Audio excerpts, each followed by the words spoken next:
Hello everyone, this is Dana and Rochelle. This is blade number 2. This is a Wakasashi.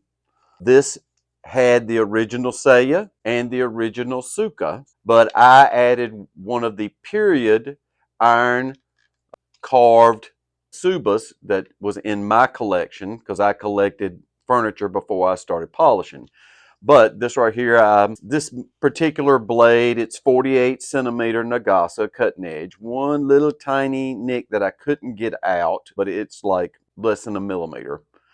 It has minor kizu, loose grain, little forging flaw, didn't weld quite as good as it should have, but it's up in the shinogi area and not away, it's away from the cutting edge. 2.85 centimeters wide at the hamachi, 2 centimeter sori. Ubu means one hole, mume, which it means has not been signed. Added the kirikata that holds your tie as far as to when it goes around your waist and everything.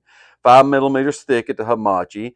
A very good blade. It's actually a very nice blade, but someone I left it. This was a vet bring back from World War II, so it had this little strap that someone had added to it in where the kazuka goes in the pocket, which you could remove that if you ever want to put a kazuka in it or anything like that. But I left it because it was, part of its history. Added a sterling silver band at the throat for strength. It's a nice blade.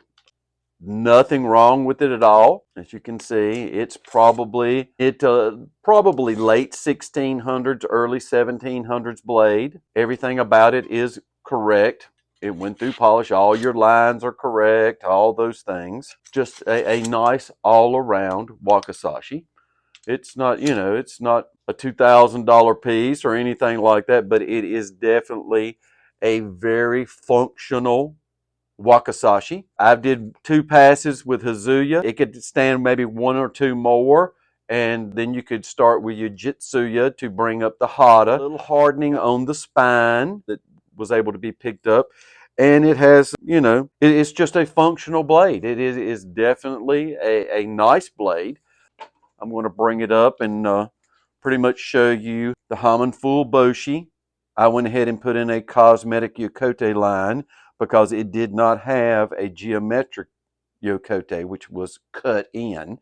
So I'm trying to keep everything just as it was when it was made. But this right here is a very nice, fully functional Wakasashi with good length and good balance. It is just a nice blade. It has, it's worn Ito, but everything's good. Fuchi, Kashira, Manuki, all that is iron. The fittings are iron as far as the hardware as well as the furniture. But this is just a very nice blade that's already gone through polish. No rust, no, it's got one probably about 5 inches from the tip of the Kasaki that I just couldn't get out without maybe getting into Shingani or core steel. And since it did have some loose grain in it, minimalist, I just took it to its functional purpose, and that way you can still see it's just a very nice standard Wakasashi and very reasonably priced for what it is.